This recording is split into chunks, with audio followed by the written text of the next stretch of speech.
பேய் பொம்மைன்னு சொன்னாலே நமக்கு ஞாபகம் வருது இந்த அனபெல்லா டால் தான். பட் அதை விட ஸ்ட்ரேஞ்சான ஒரு பேய் பொம்மை இருக்குது. அதுதான் இந்த எல்சா டால். அனபெல்லா டாலை விட பயங்கரமான அமோனிஷயங்களை இந்த எல்சா டால் பண்ணியிருக்கு. 2013 அமெரிக்காவில் இருக்கிற டெக்சாஸோட ஒரு சின்ன ஊரில் ஒரு ஃபேமிலி வாழ்ந்துட்டு இருந்திருக்காங்க. அந்த ஃபேமிலியில் ஒரு சின்ன பொண்ணுக்கு அவங்க அப்பா டிஸ்னியோட ஃப்ரோசன் படத்தில் வர எல்சா பொம்மையை கிறிஸ்மஸ் கிஃப்டாக கொடுத்துருக்காரு. அந்த பொம்மையில் ஒரு பட்டன் இருக்குது. அதை அமுக்குனா லெட் இட் கோ அந்த இங்கிலீஷ் பாட்டை அது பாடும். எல்லாமே நல்லா தான் போயிட்டு இருந்திருக்கு. ஆனால் கொஞ்சம் வருஷம் கழித்து ஒரு நாள் அந்த பொம்மை லெட் இட் கோ அந்த இங்கிலீஷ் பாட்டை ஸ்பானிஷில் பாடியிருக்கு. அந்த ஃபேமிலியை அதை பார்த்து பயந்து போகிறாங்க. ஏன்னா டிரான்ஸ்லேட் பண்ணுற ஆப்ஷன் அந்த பொம்மையிலே கிடையாது. 3 வருஷமாக அந்த பொம்மை இங்கிலீஷில் தான் அந்த பாட்டை பாடிட்டு இருந்திருக்கு. பயந்து போய் அந்த பொம்மையில் இருந்த பேட்டரியை அவங்க எடுக்கிறாங்க.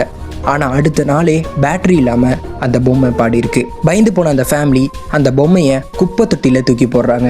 ஆனால் 2 வாரம் கழித்து அந்த பொம்மை அவங்க வீட்டு வாசலில் இருந்திருக்கு. திரும்பவும் அந்த பொம்மையை கொண்டு போய் ஊருக்கு வெளியே வீசிட்டு வராங்க.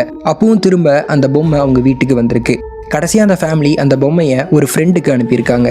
இது ஒரு ரியல் ஸ்டோரி. அந்த ஃபேமிலி ஃபேஸ்புக்கில் வீடியோ ப்ரூஃபோட இதை ஷேர் பண்ணியிருக்காங்க.